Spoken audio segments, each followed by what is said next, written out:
cities seems to be like the big thing that countries and different areas of the States and Canada and so on and so forth are implementing and have been involved in for quite some time. Now they're just getting implementation of it and starting to happen. And people, humans, are starting to, I guess, populate these areas, whether they do it by choice or not. Usually it's a coerced or some other nudge, push.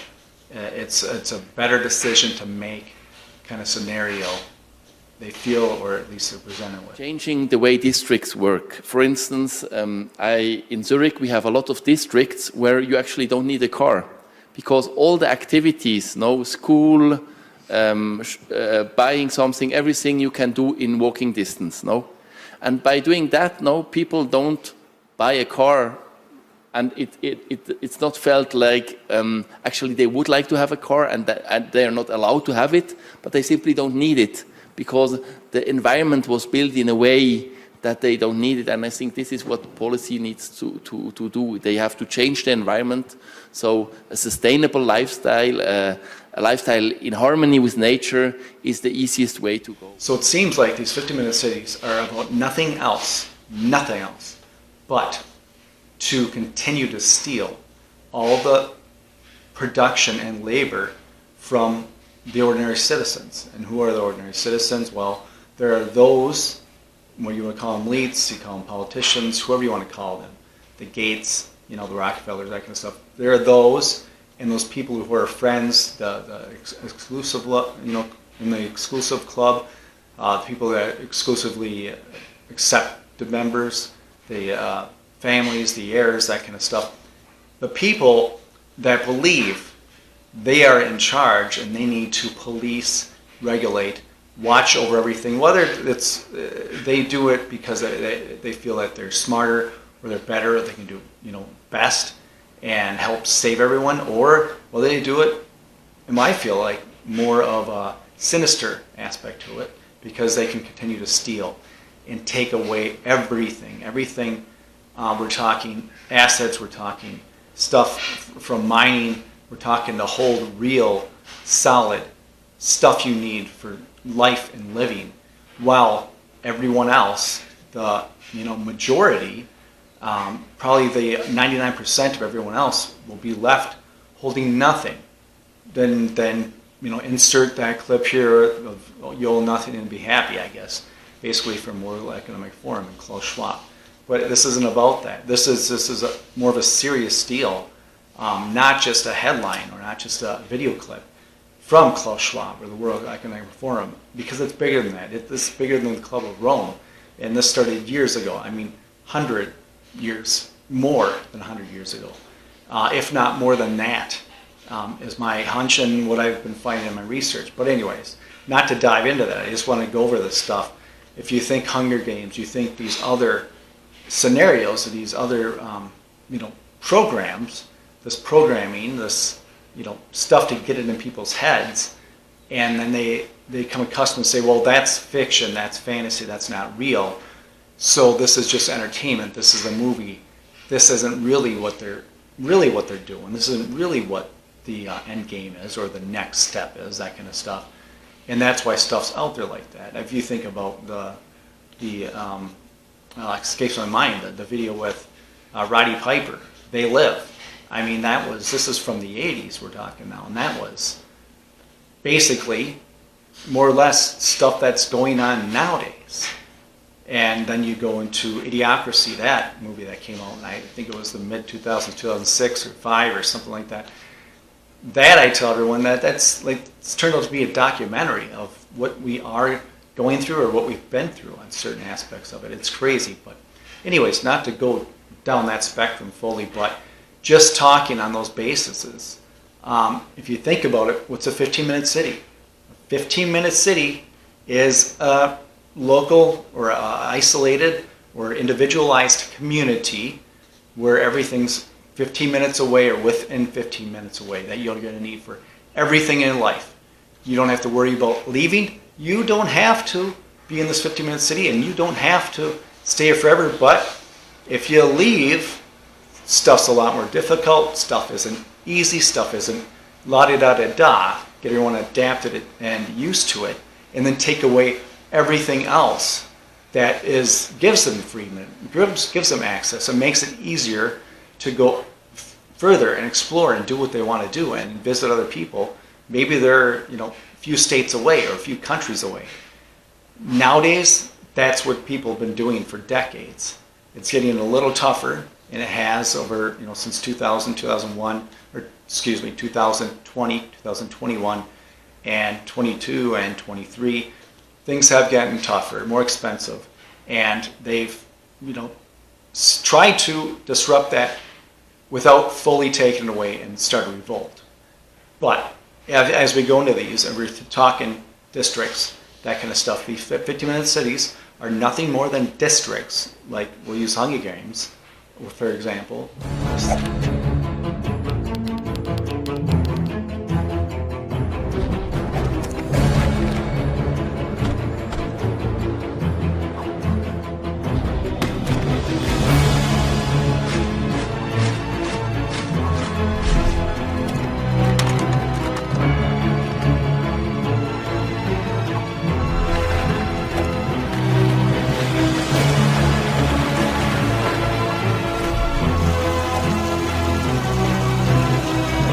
Sectors like the mining district, the farming district or sector, mining sector, farming sector, livestock district or sector, there's a steel district or sector, there's a lumber district or sector, there's a medical district or sector, there's luxury items, jewelry, that kind of stuff, district or sector, there's the masonry and weaponry, manufacturing, district and sector, we have power plant, electricity distribution, power sector. That can all go along with the gas, maybe nuclear, to a certain point, depending on how far they drag this out. We have transportation district, transportation sector, and that might be a kind of thing of government transportation sector, and then you have another sector which is government corporation kind of teaming up sector. How are they going to sell that? Fascist, to say the least. And then we have poverty. There's going to be poverty. The lowest class citizens, the disabled, the mental health, people with mental health issues.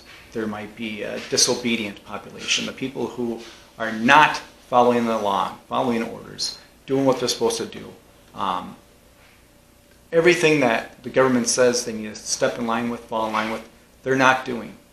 They're going to be involved in this sector, whatever it's called. These are just my guesses. But anyways, district sectors, or they'll maybe call it something else. Who knows?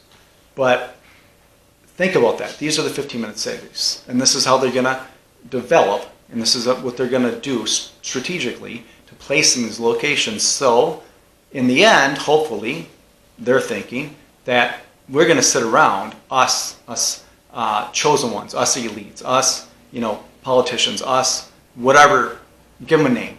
Say who they are, or say who them is, or whatever. Give them a name. Whoever you feel most needs that name or that title, or feels exclusive to it. But anyways, that's going to happen. And then they're going to be in these 15-minute cities, and they're going to be, whether it's the mining district, or the sector, or the farming district or sector, maybe it'll be the medical district or sector. And from those people live in those 15-minute cities, those districts, those sectors, whatever you want to call them. They're living in there, and everything they need to live and survive was within 15 minutes. So they get all the stuff they need for food, everything, access to water, medication, whatever you want to call it, for the tools, for, I hate to say weaponry, because they're getting rid of that. I mean, that's just my opinion. But technology, there'll be a sector for technology. There'll be a sector for transportation. So everything's going to be within 15 minutes. Everything they need to survive and live, not thrive. Notice how I didn't say thrive, but everything they need to survive and live and feel comfortable is going to be in this sector, this district, this territory, this whatever you want to call it, 15-minute city. what is a 15-minute city? So come on in, let me show you what a 15-minute community looks like. Well, I'm excited to see this, Randy, because you always break things down into nice practical ways, right? Here we go. These residents of the 15-minute community, they're not locked in, but they just stay there. They're free to come and go, but they don't. So let's take a step inside. Everything they need in their life is right here in their 15-minute community. A water bowl, a feed tray. They own nothing, but they are exceptionally happy. And you know how happy they are is by how many eggs they produce. And it's so wonderful because I get to take everything that they produce and they just keep producing. So let me go in here. And here we go. Each of them have their own house. Now in a 15-minute community, you don't get a lot of variation in housing. They're all pretty much the same. But we can take a look and collect their production. There's a few. There's a few more. And there we go. And they're none the wiser. And they're happy. Yeah. I get to take what they produce. They're free to come and go, but the world is so scary for them out there. They will never leave. I don't have to put a fence around them. And here we are. It's an ideal world. I don't see anything wrong with it. Everything is provided for them. They're cared for. They're happy. They're together. Yeah. It's all convenient. What? So anybody who wants to understand what a 15-minute community is, here you go. And there's only one boss. And that boss provides everything for them. And there, they won't own nothing. They won't have any ownership of anything. Everything's going to be rented. They're going to have access to everything. Everything you could possibly want or desire to live a full, genuine life, or are they going to sell this, is within this 15-minute city. Everything here that you need, you want, it's all available to you. And it's here, and you got it. It's cheap.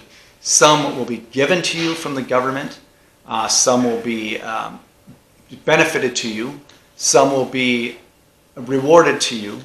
And some you're going to have to rent or lease or whatever. And to go down that little aisle of it, people do this right now, all the time, over the last 20 years, over the last 10 years, over the last 5 years. Think of how many people don't own DVDs. They don't own these movies or these cassette tapes or these CDs or these records or whatever it is. They don't own them. They rent them. They have a subscription. They have a subscription to this thing, a subscription to Apple or Amazon or whatever you want to call it. They have a subscription to this so they can listen to what they want when they want. They can watch what they want when they want. A subscription to Netflix or whatever. Put your favorite, thing in there. They have a subscription of. And now you got a subscription for your software on your computer. Now you might have a subscription or a lease program or a rent program for your computer, for your phone.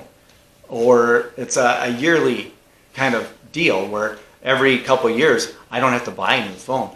They give me a new phone every couple of years. It's great. And it has all the new bells and whistles and the latest apps and the greatest apps, and I don't have to pay anything.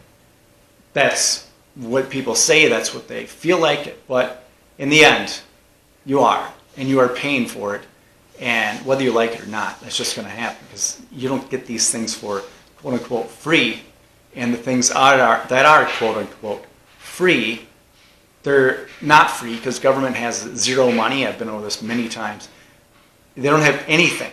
The only thing they have is what they can take from someone else to give to another person or another entity. Plain and simple, period. Because government doesn't produce anything. They don't produce a single thing. They're nothing but a leech. They're a parasite. That's all they are. They will sit there and they will suck away and take away and do what they need to live or survive or thrive or whatever it is, as they kill the host or the hostess or the multiple hosts, that kind of stuff, whatever they need to go through to advance their agenda. So think of this. They will. Here's within your 15-minute city, they will provide a job. They will provide items for you that you may rent, whether that's music, books, television shows, movies, whatever. They will provide a vehicle and or transportation. You know what? I don't know what that looks like. Some sort of bus thing, some sort of car rental thing, some whatever. Automated vehicles. Fill in the blank there. They will provide tools, make tools available for rent or lease that you might need if you want to do anything around. Whether it's just your wrenches, your screws, your screwdrivers, your hammers, staplers, whatever you want to call it. Or more advanced if you want some power tools for whatever, because you might be in construction and you don't own your items anymore. You need to rent them or lease them or have a year lease for them, and then you'll get the latest and greatest, as it comes out, and that's how it's sold. So I'm not saying this is going to happen tomorrow, but this is the end game. So I'll continue down this. So they will provide entertainment, like I went over. They will provide the access to books, movies, shows, music, that kind of stuff, plays, whatever. They will provide that, make that available. Some will be, if you want to say free, quote unquote free, some will be rent, some will be service or fee paid, some will be subscription kind of service to it. How they'll provide recreational toys like ATVs, boats, jet skis, motorcycles, whatever, and they'll provide that and make that available for rent, of course, because not to go over this more and more and more, but you will own nothing and be happy, entertained, like his buddy says, Klaus Schwab's buddy says, we need to drug up these people or have them play video games because they're going to be useless eaters, basically. They will provide places to hunt, to fish, to maybe hike, maybe mountain climb, to maybe ski, where it's snowing or whatever. They will provide that for rent or lease, of course. You need to go here. I mean, it's just like going to government-owned or you can say that citizen-owned, parks, resorts, that kind of stuff. Well, if you own it and it's public and government, quote-unquote, owns it, because government has no money, like I went over, and they don't really own anything. They do have a monopoly on force, so if you don't listen to their rules, they will throw you in a cage or shoot you, or worse. But you will have access to this stuff, but it's not going to be free. You're going to need to either toe the line or do what you're supposed to do or what they tell you to do, whether you want to do it or not, or you'll have to pay a fee, a service charge. You'll have to rent, you'll have to get a subscription to go to the gyms or the parks or whatever it is. But they will be made available.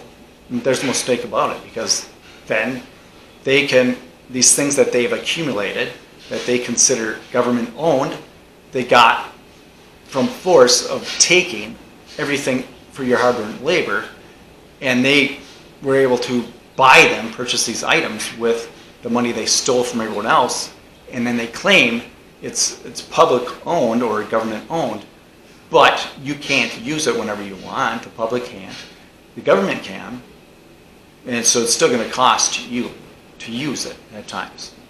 It's just, I know I said that, but that's how it is, and it's not laid out any different than that. That's what it is. But anyways, so what they're doing is they're going to keep you busy. They're going to keep us busy. They're going to keep us involved. They're going to make sure we're entertained. Make sure we have enough stuff to say we're happy, our lives are thrilled. Everything's within our 15-minute range. We don't have to go anywhere that we don't want further away to distract us from the television shows or the sports ball, football, baseball games, that kind of stuff, basketball games. We don't want to leave We want to stay here so we can catch all that entertainment and be entertained with all those mind-numbing things that really don't advance your life, or advance advance anything, your spirituality, your family, that kind of stuff. Don't help you grow. They just continue to help you own less and less and less, which it leads to nothing, while the other people that are profiting, benefiting, whatever, off of your enslavement, it's enslaved labor, they continue to gain all the things and accumulate everything and all have. They own everything. They're the people that own the stuff that you want to entertain yourself with, the stuff that you want to use to get from point A to point Z, the stuff that you want to, eat, the stuff that you want to be able to drink, stuff that you want to be able to feed your kids, or clothe your kids, or teach your children, or to enjoy life however you want to enjoy it. Hiking, it could be fishing, it could be hunting, it could be whatever it is. It's a wide spectrum, but you need to get access to that stuff, and they sure will provide it. Of course, it's going to cost you. It's going to cost, because they don't want you getting ahead. They don't want you having any ownership of anything, because once you own nothing, you don't control anything. You don't have any say in anything. You have to rely on everybody else, or the select few, as you have to rely on them for everything else. Because without everything else, you can't continue to live. That's just how it's going to be. Yeah, it sounds pretty rude and crude, but this is the way it's going. If you have a moment, think back 20 years ago, think back 50 years ago, think back 5 years ago, and compare yourself to how much freedom you had, how much freedom maybe your children had, or your parents had, or your grandparents had, to now, and how much freedom you don't have. How much stuff you don't own versus how much stuff your grandparents owned, or your parents owned, or maybe still own, and how much you don't own. The only reason you can do this stuff is because maybe your parents or your grandparents make it available to you. But once it's gone, once they sell it, once they don't have any choice but to, because everything's being taken away from them, and things are taking more and more of your labor, your life, blood, sweat, and tears to purchase, to carry on, to do the most fundamental things that you need in life. Once those costs get so high, you can't afford anything else, then you're stuck. You're stuck to a yes or no, sir. I'm sorry I didn't go there. I'm sorry I didn't listen to you. I'm sorry I didn't fall in line, because now I need all these things from you because I own nothing. And that's what they want, because it's easier to control those people that are dependent and those people that don't have any ownership and can't judge or do anything for themselves. I know this might have been a little scattered, but I just want to get this out here and get people thinking. As you, let's see, you keep working. You slaves, this is them. You slaves keep working, and we will, they will, the select few will, keep taking the fruits of your labor. As you work your life away, they will tremendously get larger and larger and larger, and their families will become stronger, healthier, and they will own more and more and more, as more and more are taken from you, and more of your labor is being driven, and you're made to suffer, and maybe you don't live as long, maybe you don't cherish it as well as maybe your grandparents did or your parents did. And that's where this is going. This is where it has been going, and this is where they are going, and they're doubling down, tripling down. I mean, they're accelerating faster than I care to acknowledge. But anyways, with this whole thing being said, I feel you need, at least I need to find some way to have stuff, whether that is precious metals, whether that is a garden, whether that is livestock, whether that is chickens, whether that are sheep, whether that is maybe it's just as much land as I'm able to afford for myself and my family, or whatever the case is. Because then you own stuff. You have real ownership in things. It's not you're dependent on someone else to rent stuff. You're dependent on someone else I need to buy a subscription for this item or whatever it is. You have it. And the people that own this stuff say, you know what, I don't approve of this movie anymore. I don't approve with what they say in these lyrics. I don't approve with these books anymore. So maybe you, quote unquote, own the digital aspect of them. So you own maybe, quote unquote, the right to read those books or watch those movies or listen to that music. But the people that own it, the people that have it on their hard drives, and they don't approve of it, they don't agree with it, they can block it, they can delete it, they can shut you off. And that's it, you can do nothing about it. It's like, oh, too bad, so sad. You know, that's just, the world changed, and that's just how it's going to go, and you're going to, you know, agree and accept it. Anyways, I am sorry if this went way too long, and if you like this, like, share, subscribe, that kind of stuff. And thank you for watching. As always, stay vigilant, protect yourself, and protect your health.